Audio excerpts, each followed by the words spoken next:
Well, Mr. Nizamani, I think Ubaid Nizamani, he is a senior diplomat, and he used to be the deputy chief of mission in Washington. Before that, he was the head of the political section at the Pakistani Embassy in Washington. He also comes from a family of newspaper owners in Sindh.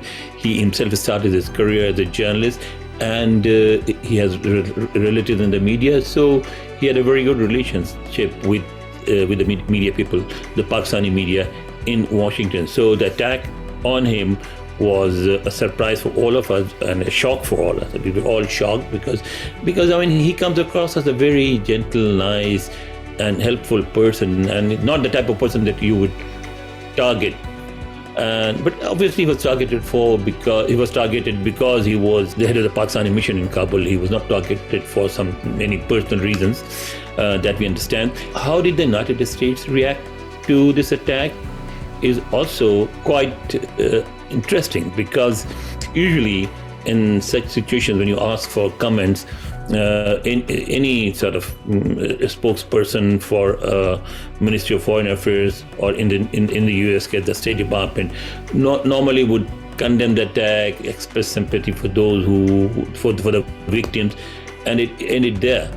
But they did that too. I mean, they did condemn the attack. They did pray for the recovery of the guard who has been injured in the attack. But more than that, they demanded thorough and full investigation into the attack. They also said that the United States and Pakistan have a shared interest in combating terrorism. They also said that the United States and Pakistan should not permit any militant group to operate in the region, including Afghanistan. And so that shows America's seriousness in combating terrorism in the South Asian region.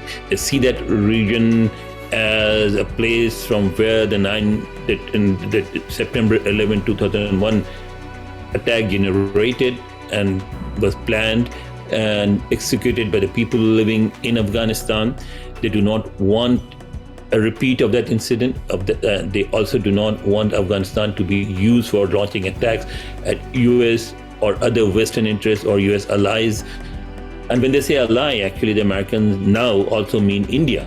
So they basically what they suggested in that statement also, they said that they were willing to work with Pakistan to discourage all militant activities in that region.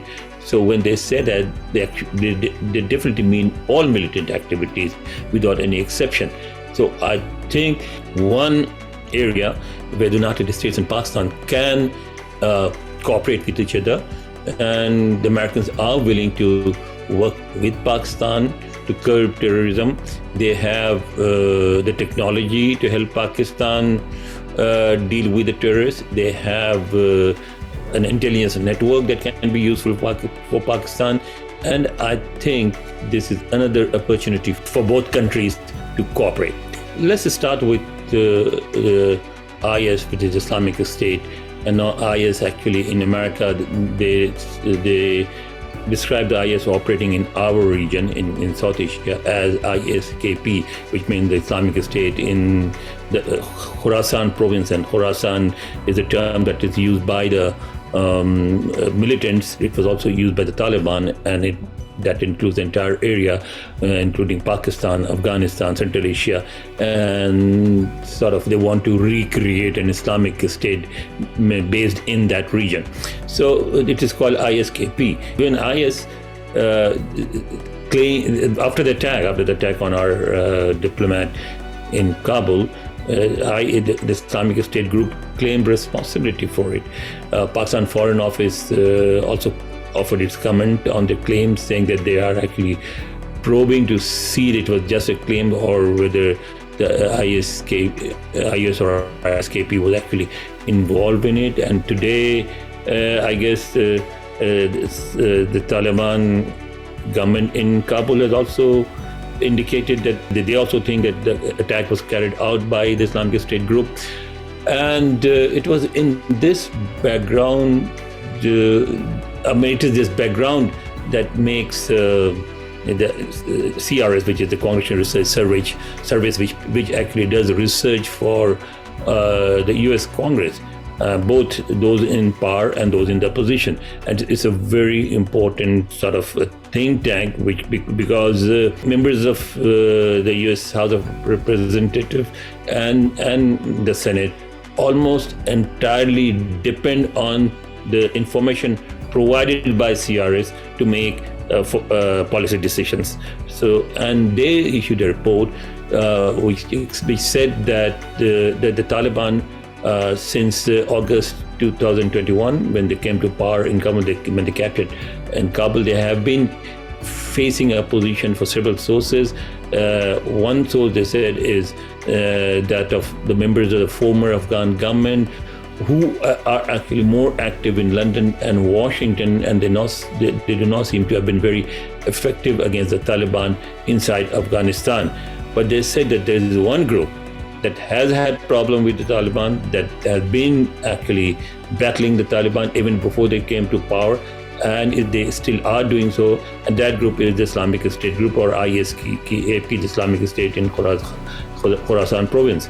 And they say that despite all their efforts, Taliban have not been able to control this group. They even tried negotiations and did not work. And they think that Taliban still are not in a position to actually eliminate ISK activists from Afghanistan, or to sort of placate them. According to this report, there are about 4,000 Islamic State militants operating in Afghanistan. Some of them are Afghan and some of them are Pakistani nationals, and they are a threat to both Afghanistan and Pakistan.